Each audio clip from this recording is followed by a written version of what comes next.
اعوذ باللہ من الشیطان الرجیم بسم اللہ الرحمن الرحیم وَإِذَا ذُكِرَ اللَّهُ وَحْدَهُ اشْمَأَزَّتْ قُلُوبُ الَّذِينَ لَا يُؤْمِنُونَ بِالْآخِرَةِ وَإِذَا ذُكِرَ الَّذِينَ مِن دُونِهِ إِذَا هُمْ يَسْتَبْشِرُونَ آمنت باللہ صدق اللہ مولانا العظیم۔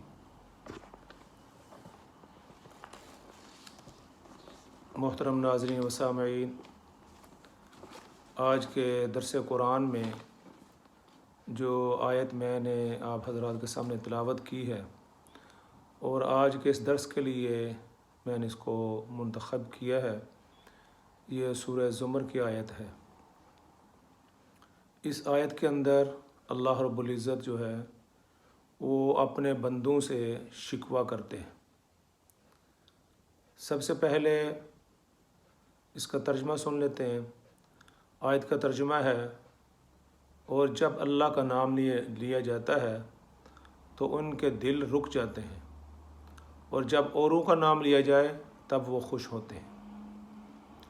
خدا تعالیٰ اس آیت کے اندر اپنے بندوں سے شکوہ کرتے ہیں، وہ کہتے ہیں کہ جب اللہ کا نام لیا جائے، یعنی میرا نام لیا جاتا ہے، تو ان لوگوں کے دلوں میں انقباض ہو جاتا ہے، یعنی تنگی ہو جاتی ہے، مگر جب اس کے علاوہ اوروں کا ذکر کیا جاتا ہے تو وہ خوش ہوتے ہیں۔ مشرک، پیر پرست، بزرگ پرست، خدا کے سوا دوسروں کو حاجت روا، مشکل کشا سمجھنے والے لوگ زبان سے تو اللہ کا نام لیتے ہیں، مگر اس طرح کے جذبات اور خوشی کا اظہار نہیں کرتے جس طرح خدا تعالیٰ کی قدرت اور عظمت اور اس کے علم کی لامحدود وسعت کا تذکرہ ہو۔ اس کے مقابلے میں جب کسی پیر فقیر کا ذکر یا تذکرہ آ جائے اور جھوٹی سچی کرامات بیان کر دی جائیں تو ان کے چہرے کھل اٹھتے ہیں، دلوں میں جذبات، مسرت و انبساط جوش مارنے لگتے ہیں، بلکہ بسا اوقات تو توحید خالص کا بیان کرنے والا منکر اولیاء اور گستاخ سمجھا جاتا ہے۔ اس سلسلہ میں ایک واقعہ ذکر کرتا ہوں جس سے اس بات کی تصدیق ہوگی۔ یہ 1980، 81، 82 کی بات ہے۔ لاہور میں ایک دور میں کسی نے یا اللہ مدد کے اسٹیکر پرنٹ کر کے بسوں، ویگنوں، دکانوں، بازاروں اور موٹر سائیکلوں پر چسپاں کر دی۔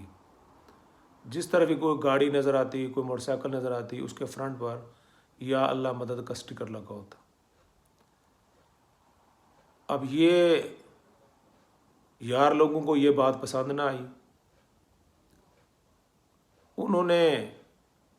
انہیں یہ بات اتنی ناگوار گزری کہ انہوں نے اس کے مقابلے میں یا رسول اللہ مدد، یا علی مدد، یا غوث اعظم مدد کے اسٹیکر پرنٹ کر کے لگانے شروع کر دیے۔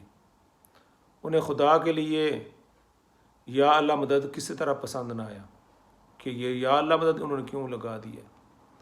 اس کے مقابلے میں، اللہ کے مقابلے میں انہوں نے پھر وہ اس کا جواب دینا شروع کیا۔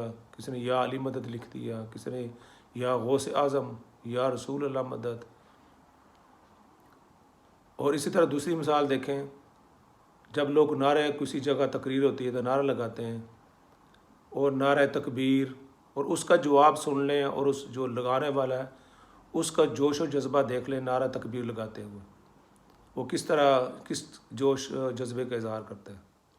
لیکن اس کے مقابلے میں جب وہ نعرہ حیدری لگاتا ہے اور نعرہ غوثیہ لگاتا ہے، اور اس کا لگانے کا انداز اور پھر ان لوگوں کا اس کے اوپر جواب، وہ اس سے آپ اندازہ لگا سکتے ہیں کہ وہ کتنے جوش و جذبے کا اظہار کرتے ہیں۔ اللہ اکبر کر وہ اس طرح جوش و جذبے کا اظہار نہیں کرتے۔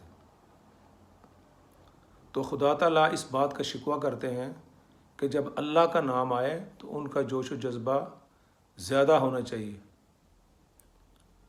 لیکن وہ جب اور لوگوں کا، اس کے علاوہ پیروں کا، فقیروں کا، اپنے بزرگوں کا، اپنے لیڈروں کا نام لیتے ہیں تو ان کے جذبات ہی اور ہوتے ہیں، ان کے احساسات ہی اور ہوتے ہیں۔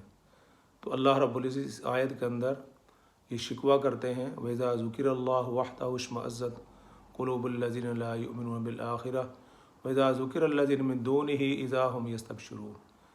جب اللہ کا ذکر آتا ہے تو وہ مرجائے سے مرجائے نظر آتے ہیں، لیکن جب اوروں کا ذکر آتا ہے تو وہ کھل اٹھتے ہیں۔ تو اس بات کا خیال رکھنا چاہیے کہ اللہ کا ذکر جو ہے نا وہ شدت کے ساتھ ہو، اور اوروں کا ذکر جو ہے اس کے اندر وہ شدت نہیں ہونی چاہیے۔ اللہ رب العزت مجھے بھی اور آپ کو بھی اس پر سمجھ کی توفیق عطا فرمائے۔ اس بات کو آگے شیئر کریں، اور میرا جو یوٹیوب چینل ہے ضیاء المحسن آفیشیل کے نام پر، اس کو سبسکرائب بھی کریں۔ انشاءاللہ العزیز آپ کو بہت اچھی اچھی باتیں اور اچھے درس قرآن، درس حدیث انشاءاللہ آپ تک پہنچتا رہے گا۔ والسلام علیکم ورحمۃ اللہ وبرکاتہ۔